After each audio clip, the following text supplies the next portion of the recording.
20 થી 25 kilo ton પ્રતિ કલાકની તીવ્રતા હતી તે વધી અને 2013 બાદ 40 કિલો ટનની તીવ્રતા થઈ ગઈ છે। હવે શક્તિ વાવાઝોડાને લઈ કોંગ્રેસનું એ મોટું નિવેદન સામે આવ્યું છે। વાવાઝોડાની તીવ્રતા વધી રહી હોવાની વાત પણ એ કોંગ્રેસ દ્વારા કરવામાં આવી છે।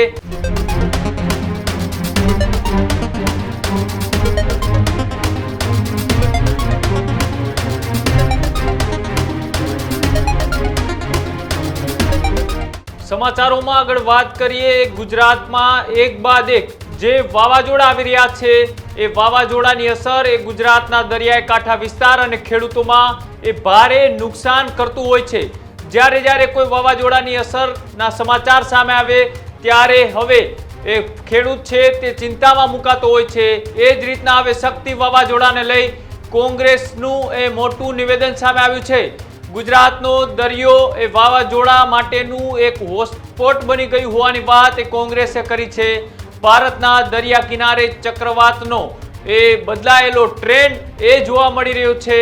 સરકાર અને પર્યાવરણ વિભાગ સાથે ચર્ચાઓ કરવી જોઈએ સરકારને, તેવી પણ વાત કોંગ્રેસ દ્વારા કરવામાં આવી છે। સાથે જ વર્ષ 1975 થી 2000 સુધીમાં એ ગુજરાતની અંદર એ 8 જેટલા વાવાઝોડા આવ્યા હતા અને 2001 થી લઈ 2025 સુધીમાં એ 22 જેટલા ચક્રવાતોનો સામનો એ ગુજરાતને કરવો પડ્યો છે।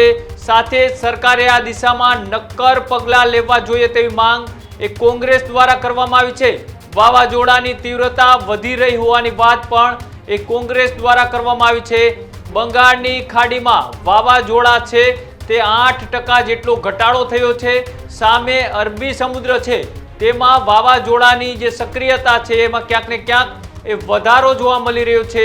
જ્યારે ગુજરાત ઉપર વાવાઝોડાની અસર જોવા મળે છે ત્યારે એ ખેડૂતો અને માછીમારો આનાથી સૌથી વધારે પ્રભાવિત થતા હોય છે।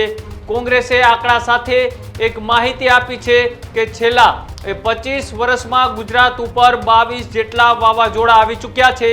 આ મામલે સરકારે એ હવામાન શાસ્ત્રીઓ અને સાથે જ પર્યાવરણ વિભાગ સાથે એ વાતચીત કરી અને ખેડૂતો અને જે માછીમારો છે તેમને પણ આવી જે પરિસ્થિતિઓ છે તેમનાથી વાકેફ કરવા જોઈએ। આવી પરિસ્થિતિનો સામનો કઈ રીતના કરી શકાય તેમનાથી પણ તેમને માહિતગાર કરવા જોઈએ।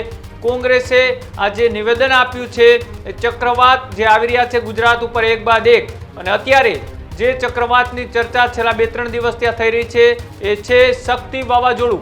આ શક્તિ વાવાઝોડું એ ગુજરાતના ગમે તે વિસ્તારની અંદર તેમની મોટા પ્રમાણમાં અસર પહોંચાડે તેવી શક્યતાઓ એ હવામાન વિભાગ દ્વારા કરવામાં આવી રહી છે।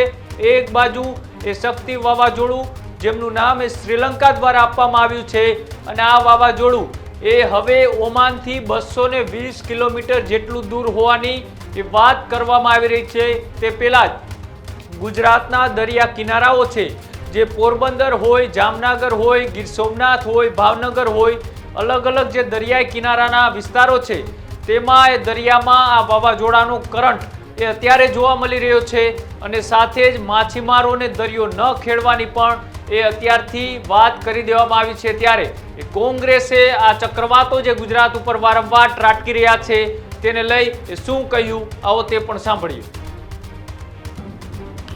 અરબી સમુદ્રના તટ ઉપર જ્યારે શક્તિ નામનું ચક્રવાત દસ્તક દઈ રહ્યું હોય ત્યારે ગુજરાત રાજ્ય માટે ચિંતાનો વિષય એ છે કે છેલ્લા 1 દશકમાં ગુજરાત રાજ્યમાં ચક્રવાતો, વાવાઝોડું, સાયક્લોન વધતા જઈ રહ્યા છે।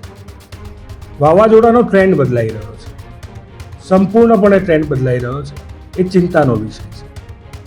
44 વર્ષના એક રિસર્ચ બાદ જાણવા મળ્યું કે 2013 પહેલા ગુજરાત રાજ્યમાં 7 જેટલા ચક્રવાતો આવ્યા હતા અને 13 બાદ 2025 સુધીમાં 14 જેટલા ચક્રવાતો આવી ગયા અને અત્યારે 15મું ચક્રવાત દસ્તક દઈ રહ્યું છે। ચિંતાનો વિષય એ છે કે આટલા બધા સાયક્લોન, આટલા બધા વાવાઝોડા ગુજરાતના અરબી સમુદ્રના તટ ઉપર શું કામ આવી રહ્યા છે? ગ્લોબલ વોર્મિંગ, દરિયાઈ સપાટીનું તાપમાન વધવું અને દરિયાઈ સપાટીના તાપમાન પાછળ કારણો શું છે?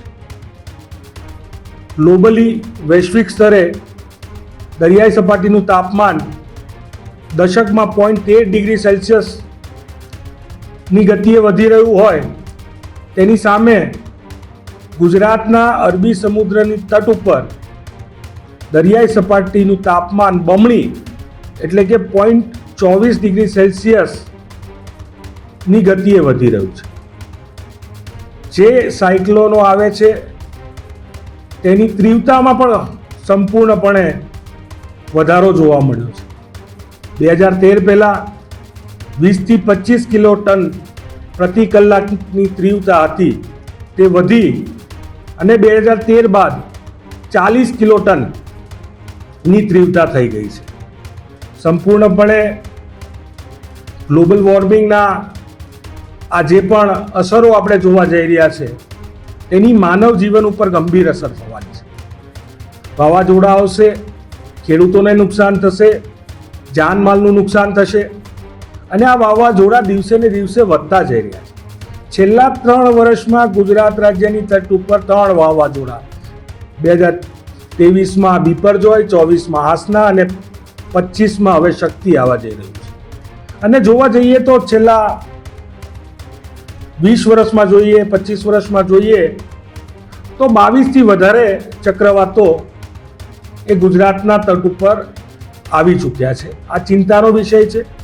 સરકારે, હું માનું છું ત્યાં સુધી વેધર સાયન્ટિસ્ટ, ગ્લોબલ વોર્મિંગ વિશે કામ કરનારા લોકો, આ પ્રકારના લોકો જોડે વાતચીત કરવી પડશે, ચર્ચા કરવી પડશે, જેથી કરીને ખબર પડે કે આની પાછળના કારણો શું છે અને આ કારણો જાણ્યા બાદ તે દિશામાં નક્કર પગલાં લેવા પડશે. નહીં તો આવા ને આવા વાવાઝોડા, ટ્રોપિકલ સાયક્લોન્સ વધતા જશે અને તેનું નુકસાન ગુજરાતના જનતાએ અને ગુજરાતના ખેડૂતોએ ભોગવવું.